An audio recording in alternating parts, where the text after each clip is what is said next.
Qui n'a jamais rêvé de connaître les secrets de fabrication des chansons qui passent à la radio ? J'avais qu'une seule hâte, c'était de reprendre ma guitare et de chercher la suite, quoi. Qui ne s'est jamais demandé ce qui se passait vraiment en studio ? Tout est parti en fait de la basse. Et puis, existe-t-il un dosage infaillible, un chemin tout tracé vers le disque d'or ? Là, je te donne toutes mes clés.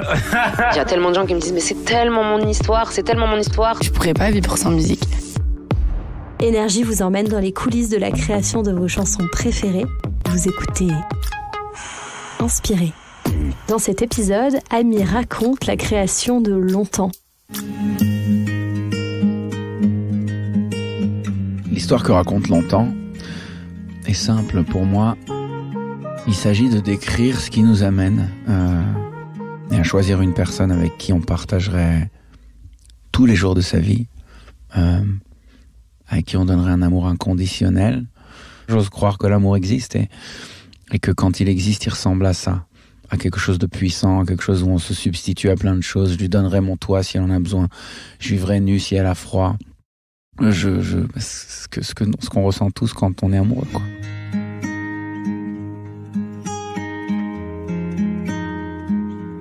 Évidemment qu'en faisant cette chanson, je pensais à quelqu'un parce que je vis en couple, mais je pensais aussi à mes autres occasions dans la vie où j'ai été amoureux. Et j'ai essayé de trouver le point commun, en fait.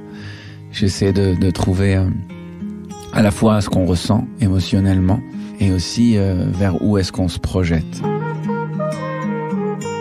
Je veux des problèmes, je veux que tes galères deviennent les miennes. Je veux que tu me balances au visage tes orages, tes peines, pour des nuits diluviennes. La phrase « je veux des problèmes », pour moi elle est déjà à contre-usage de la plupart des chansons d'amour qu'on connaît, parce que c'est évident que c'est pas la première phrase à laquelle on pense quand on parle d'amour. Mais si on est franc avec soi-même, l'amour, c'est aussi la traversée de quelque chose qui n'est pas toujours rose. Et si on accepte les problèmes, sans idéaliser, mais juste dire que les problèmes, c'est un truc avec lequel je suis prêt à vivre, je veux que tes galères deviennent les miennes, c'est là où on a le vrai amour, l'amour franc et désintéressé, celui qui accepte tout le package avec ses défauts et qui assume, quoi.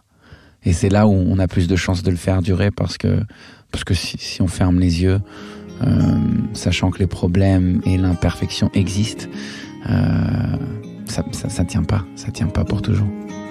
Et je voudrais que ça dure longtemps, user ma peau sur la tienne.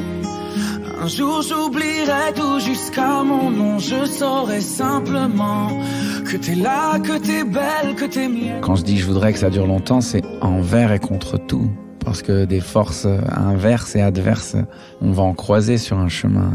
Et l'amour, c'est aussi une lutte, quoi. C'est un combat de deux personnes qui souhaitent y arriver. Je voudrais que ça dure 100 ans, que jamais la raison n'atteigne cet aveu, cette envie de rêver tous les deux quand même, jusqu'à ce qu'un jour nos deux yeux s'éteignent. Je sais pas si c'est une demande en mariage ou si c'est une demande d'accompagnement. Et puis elle est éternelle, en effet. Mais par contre, quand on dit « je voudrais que ça dure longtemps », c'est que je pense qu'il y a quand même une part de doute dans tout ça. Quand quelque chose est trop bon, trop fort, trop impressionnant, quand il nous bouleverse, on ne sait pas s'il a la force de tenir et de rester, de s'installer. Parfois, les émotions fortes sont faites pour durer qu'un temps. Mais quand je dis « je voudrais que ça dure longtemps », c'est surtout une histoire de souhait, en fait.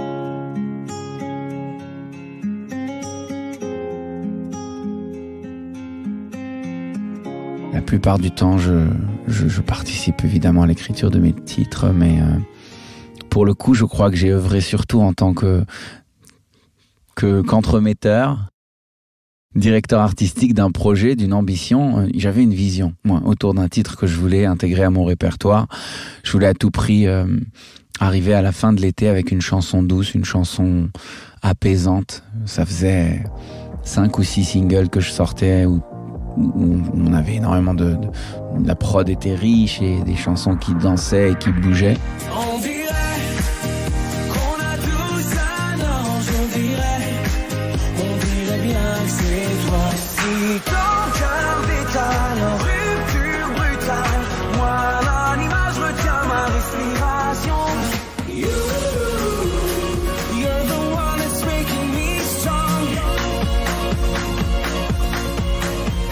suis dit peut-être que si naturellement c'est comme ça que j'écris, pour faire une balade sincère et touchante, je vais essayer d'aller chercher de l'inspiration ou de la force chez d'autres personnes.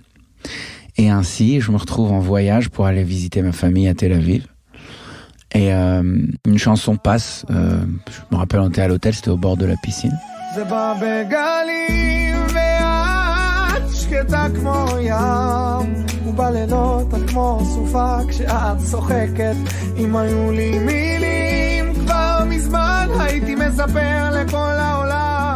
Cette chanson m'interpelle, je la connaissais déjà, mais cette fois-ci dans la perspective de celui qui cherche sa prochaine chanson et éventuellement une balade, elle me charme beaucoup. Pourquoi ? Pour deux raisons. La première, c'est que il y avait une émotion très très forte dans le jeu de guitare de ce morceau. Et je voyais qu'une guitare et une voix suffisaient pour porter un titre s'il est composé d'une façon à ce qu'on s'ennuie pas, en fait. Si la mélodie, elle emporte... y a pas besoin de 3000 instruments, quoi.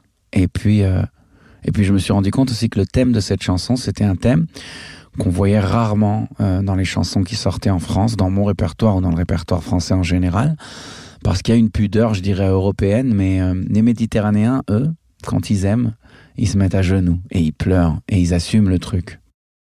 Dans cette chanson, non, j'ai pas imaginé la grande chanson d'amour française autant que j'ai imaginé la petite chanson d'un garçon méditerranéen qui est prêt à se mettre au sol pour son amoureuse. Et là, justement, je trouve qu'il y a la nuance, il y a la différence.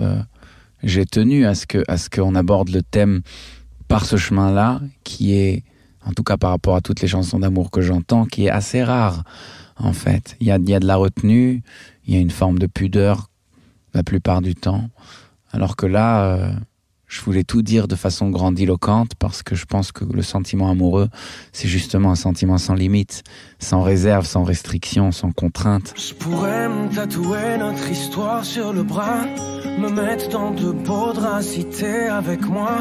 C'est toi dans ce monde de fou, je le sais, c'est tout. Et c'est pour ça que j'ai voulu assumer le truc jusqu'au bout sans me dire t'as pas honte de dire que tu tatouerais votre histoire sur le bras, elle est où ta fierté ? Non, j'ai pas de fierté. Si j'aime la fierté, on l'écarte.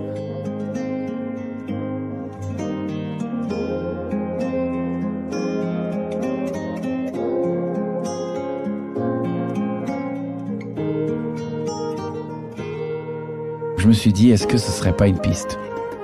Je prends contact avec ce compositeur, le compositeur du morceau que j'ai entendu.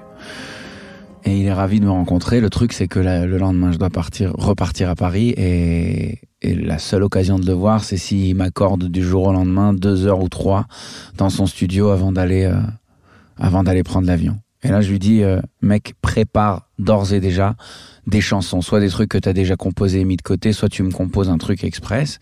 Donc ramène-moi tout ce qui est dans cette vibe, mais t'as compris ce que je cherche. Il a dit, pas de souci. Je débarque à son studio et là, il me fait écouter quelques pépites. En vrai, on a failli passer à côté de longtemps. Pour tout vous dire, j'enregistre des yaourts, ce qu'on appelle des yaourts. Ça veut dire que quand t'as pas le temps d'écrire un texte, et carrément on n'avait pas le temps, c'est vraiment le cas de le dire, j'avais 2 heures, on va juste mettre ma voix avec des mots qui veulent rien dire. Mais vu que je voulais me projeter sur du français, en général, le yaourt le plus facile à faire, c'est en anglais. On fait I want to do and do, des mots qui ça nous dérange pas parce que c'est pas notre langue maternelle ici et c'est pas la langue qu'on parle tous les jours.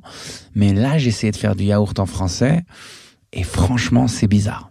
Franchement, c'est bizarre quand on dit t'es venu là et moi je suis parti là-bas. Des chansons qui veulent rien dire, c'est presque une insulte à la langue française.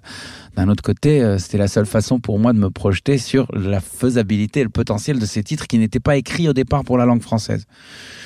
Et donc cet Israélien, lui, il capte pas, mais moi je sais que je suis en train de faire des trucs qui sonnent très mal. Pour lui, c'est charmant, c'est trop beau en français. Je lui dis, si seulement tu savais ce que je suis en train de dire. Et donc on enregistre 2-3 maquettes. Longtemps, c'est un peu le titre de dernière minute qui me dit tiens, vois si celle-ci te parle aussi. J'écoute, je me dis c'est sympa, j'enregistre le truc en français et je pars de chez lui avec mes 4 préférés. Ces 4 préférés, je les écoute dans l'avion, mais vraiment en boucle. Et en atterrissant à Paris, j'envoie à mes équipes, voilà ce que j'ai retenu de d'un petit passage complètement spontané que j'ai fait chez un compositeur israélien qui s'appelle Asaf. Écoutez-les, dites-moi ce que vous en pensez. Mais moi, je pars avec une petite conviction parce que je les ai déjà saignés, les morceaux. Et il y en a une qui se démarque particulièrement parmi ces 4. Et c'est longtemps, en l'occurrence. Je veux qu'on s'apprenne.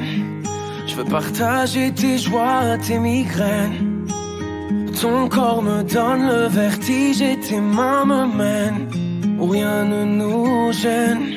En face, j'ai donc mes équipes qui écoutent, qui estiment qu'elle est jolie, qui estiment que d'autres chansons sont jolies. Jusque-là, on n'a pas encore une seule personne, peut-être à part moi, mais ça je le garde encore pour moi, qui se dit c'est ton prochain single, cette chanson pourrait être énorme. Sauf que la vision que j'ai eue depuis le départ, je maintiens cette vision et je sais où j'ai envie d'aller.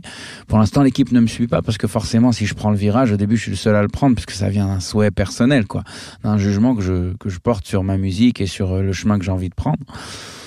Ils vont donc se faire à ces morceaux et quelques jours plus tard, quand on se retrouve pour une session d'écriture avec Nazim qui est mon binôme d'écriture depuis le début de mon aventure musicale, je lui dis, bon, on va se focaliser sur ce titre-là.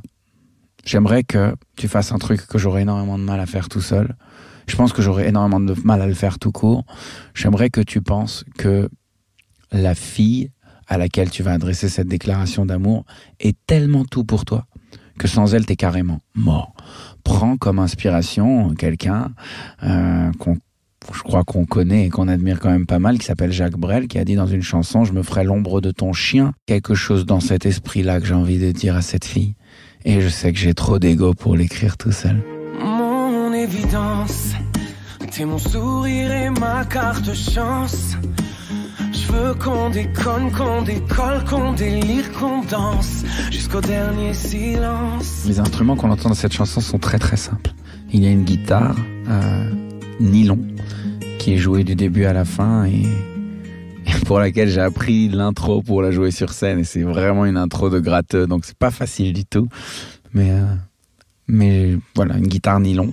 Il y a un bugle qui joue les petits passages trompette et il y a aussi un élément rythmique. Alors, il est difficile à distinguer, mais en fait, cet élément rythmique, c'est moi qui attrape une guitare et qui fait des avec mes mains sur les cordes, sans jouer de notes, mais uniquement entendre le passage de l'ongle sur les cordes quand elles sont étouffées. Et c'est ce qui crée le roulement un peu de rythme qu'on entend à partir du deuxième couplet. Sinon, il y a une forme de synthé derrière qui fait des petits sons comme un pad qui joue en fond et qui rajoute quelques notes aiguës pour enrichir globalement. Il y a encore un élément qu'on entend peu parce qu'il est très très loin, mais c'est une voix grave qui reproduit ma voix mais avec un effet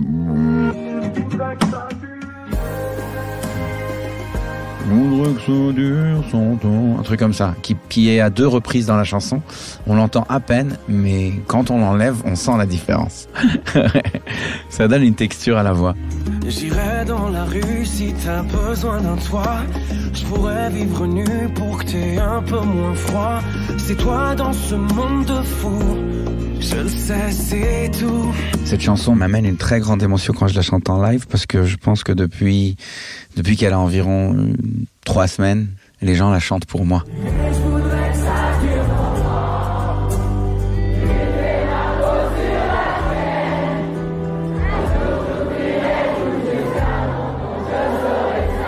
Et c'est carrément ce titre où je joue de la guitare et je me tais.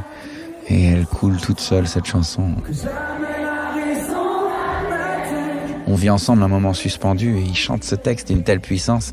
La dernière fois que je l'ai chanté sur scène, j'étais pas dans le public, mais à la fin du concert, on est venu me dire que quelqu'un a fait sa demande en mariage pendant que je la chantais.